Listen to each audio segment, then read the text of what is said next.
Hello there, Qckslvrslash here, and today we have a video courtesy of Leops 1984 in the Tier 8 Premium Japanese cruiser Atago. And as you can see, playing on Haven, he looks to be alongside a friend who's sailing a Tirpitz, and the matchup isn't horrible, though when you look at that many Tier 9 battleships on the enemy team, especially in something like the Atago, you feel a little small. Now, the Atago is a ship I probably haven't given as much love to as I should. I have her. Most of my games in her have actually been pretty good. One of the main reasons, she has a repair party, something the normal Tier 8 Japanese cruiser didn't have or doesn't have. Now, I think the main reason that I don't play the Atago all that much is I seem to get to the Mogami in the Japanese line, really enjoyed it, got to the Mogami and just got a little sour. I just didn't know how to play her right for a long time, and I still don't know that I do. I just have gotten better at making sure I don't die right away, and that's really a big key in any cruiser, but these Japanese ones particularly can be a little difficult because they're long and they're big. Their citadels aren't hard to hit. I actually enjoy seeing Japanese cruisers on the enemy team because they all do about 30 knots. They've all got that nice long profile, making them maybe a little easier to hit than some of the other nations' counterparts. Now, normally on Haven, I go over to B when I spawn in the south, but as you can see, much of the team is pushing up to Charlie, and Leops is joining that push. And it's nice to see the team actually moving, because one thing I will give Haven, and I think it's just due to the nature of where hard cover is, I've seen a lot of games occur where no one really goes anywhere, and that gets a little bit boring. You end up with kind of two forces that sit, you know, in their main cap where they started, and maybe some destroyers push out, and one might die, one may not. You get a cap, or you don't. But then it's kind of just a waiting game, or you get the good old-fashioned everyone sails in a circle, and there's no real engagement. And those two things can just play out boring. But the enemy team split up, as has Leops, and the first target is going to be this Izumo, but pretty much the second that Kutuzov gets respotted, it's going to become Leops' main focus, which is a smart move. Kutuzovs can do a lot of freaking damage, and this one is sitting still, or as close to still as you get. Now, I would personally consider using some armored piercing shells in this situation. That Kutuzov is as close to side on as you're gonna get, but HE lights a fire, and right away the Kutuzov makes a mistake, puts it out before getting into cover. Now, putting out a single fire, there's nothing wrong with that, as long as you know whatever lit you on fire isn't about to do it again, as Leops just did, and you can just watch the damage counter now slowly tick away as the Kutuzov's health melts. And that's really one of those big things. I think some people are just conditioned, oh, I'm on fire, damage control. Right away, they don't really necessarily all take the time to go, is it smart to hit it right this second? Or should I let it tick once or twice, get into cover, then hit it, where I know 100% nothing else bad is going to happen. Now, one thing I do kind of see happening up in the north, and it, you know, it happens a fair amount, is this Izumo is kind of sailing off alone. The Kutuzov has stopped. It got behind an island, it's not going anywhere, and the Ibuki's sailing away. Which means this Izumo, despite being a top tier battleship and very deadly in her own right, is sailing towards a fleet of cruisers. Now, all Leops and these other cruisers really have to do to stay alive is keep the rudder shifting and make sure they just don't give a juicy broadside. As long as you don't give an outright broadside, you're probably going to survive. You might eat a citadel, you might not, but you're not going to eat three in the same volley, and that's really the difference. And you can see here, two fires get lit on that Izumo, one from an ally, one from Leops, and they're going to get put out right away, which means this guy is target number one for a whole bunch of cruisers with HE. And it sucks to be a battleship in this position, but what the Izumo did that really to me was the mistake is it sailed out without the support. It almost should have just slowed down and stayed with the Kutuzov, or more that would have worked better, I'd say, is that Ibuki and Kutuzov really should have stuck with the Izumo. The Kutuzov could have laid a nice little smoke for the Izumo to sit in. The Ibuki could have stayed out wide, gotten the lights, and given spotting to a battleship sitting in a smoke screen.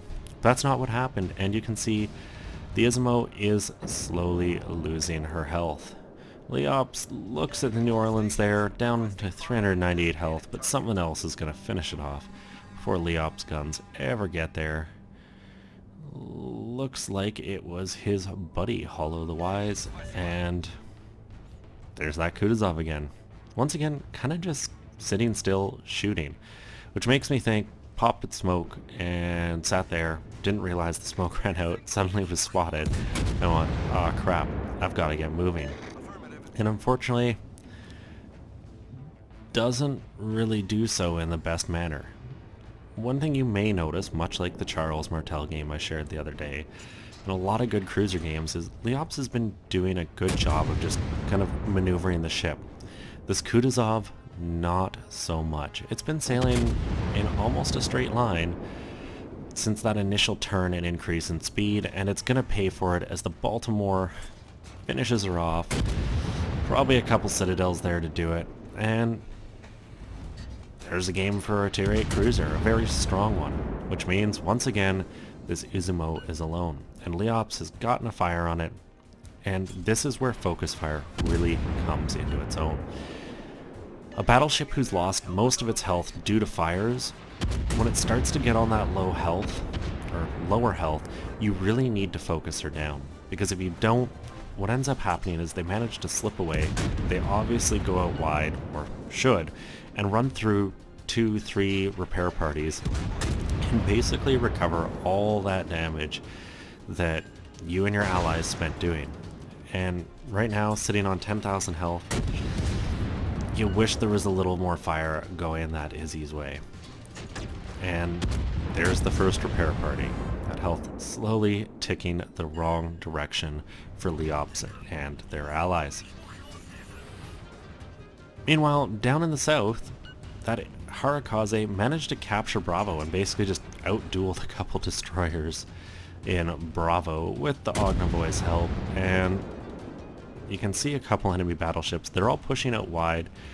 The North Carolina looks to be turning in, but the pair of Izumos, the Donskoy, they're kind of just playing a kiting game. They're sailing away, just doing damage as it comes to them, and letting the enemy sail towards them. Meanwhile, up here in the north, they've got to do the pushing, and that's not a fun place or situation to be in, because you're sailing into enemy fire. You've got to shoot farther than they have to. Just basic, kind of dynamics of position. And that's definitely an advantage for the enemy team, but only if they work together and focus down a target. Now, I think for Leops, the smart move is to kind of kite to the north. The Atago's not a ship that does astoundingly well in close quarters. It can hold its own. Most cruisers can if you know what you're doing, simply because someone's going to give you a broadside eventually, and in the Atago's case, torpedoes. That's all you need to be okay at close range. Someone gets 3 kilometers away from you, just throw torpedoes. There's your instant out, and at very minimum you should take someone with you. Unfortunately, the enemy team is working together, and you can see Kutuzov and Leningrad are sharing a smoke. Fortunately, no gunfire coming their way. They all look to be focusing somewhere to the south, at least for now. Probably on that Ognavoy still. And you can see HE still chasing down that Izumo, who has slowly gotten knocked down on health, and it looks like there's a fire or flood going, and that very well could spell the end of the game for the Izumo, which will be a good ship to get rid of. I mean, things aren't exactly out of hand. They've got a 2-kill lead. They've got almost 300 points there. Enemy Leningrad just got finished off. Izumo is about to go. You know, things are going well. But battleships can be pesky, and you can see the Izumo healing through that fire, doing everything it can to stay in the match. And finally some gunfires starting to come the Ops way. I found it a little weird watching this a couple times that more things haven't shot at Leops because he was kind of in the open, but I think the range and just continuing to maneuver really kept him safe. Meanwhile, Kutuzov definitely ate a torpedo, sitting still in its smoke. Yep, just luck chucked them in there, got them, and here comes some more, and this is where AP really would do amazingly. It would punch right into the hull of this Kutuzov, or at least would have until that angle started to change, but no need. Torpedoes do the work, finish them off, and, well, the only loss was the friendly Miyoko there. The enemy team is doing what they can to claw this back, and I think part of the reason it's going well is those battleships pushed up, they captured B. They made sure the point differential wasn't changing. Then they started focusing down targets, and it brought more of their ships together to focus in on one area, and that's always gonna work well. Also means Leops is sailing into not so great a position for a Japanese cruiser. There's battleships getting close. You can see the North Carolina's guns pointed straight here. Hits the repair, the shells are coming. They connect, but no citadels. Leops is going to survive. And you can see everyone pretty much go on, this is the guy we gotta kill. That North Carolina's sailed out alone. Doesn't have friendly gun cover. Whereas at least against him, there's 3, maybe 4 or 5 ships that all have line of sight. And you can see how quickly a battleship can melt. And that really points out how important it is to have allies near, and with the death comes the end of the game. And unfortunately, this is another one I don't have any post-battle for, so just enjoy the Atago sitting in port while I kind of wrap this one up. Overall, 110,000 damage, only 1 kill, but some consistent gameplay, and once again, just illustrating the importance of moving your rudder continuously. I pointed out in the Charles Martel, I'm pointing out in this because that's what gets cruisers. More often than not is sailing in a straight line. It doesn't matter if it's angled to way or if you sail straight, people are going to figure out how to hit you and then hit you hard. Whereas if you're always maneuvering, adjusting your speed, it's just not that easy to zone in. There's going to be the lucky hits, but they're not going to end your game all that often. Unless you detonate and RNG decides it hates you. Anyways, I hope everyone enjoyed this. Thank you, Leops, for sending this in. I enjoyed watching it, and it was nice to see a game where people kind of pushed both directions on Haven. Anyways, if you did enjoy it, please consider giving it a thumbs up or subscribing to the channel, and as always, I'm Qckslvrslash, and I'll have another one for you all later.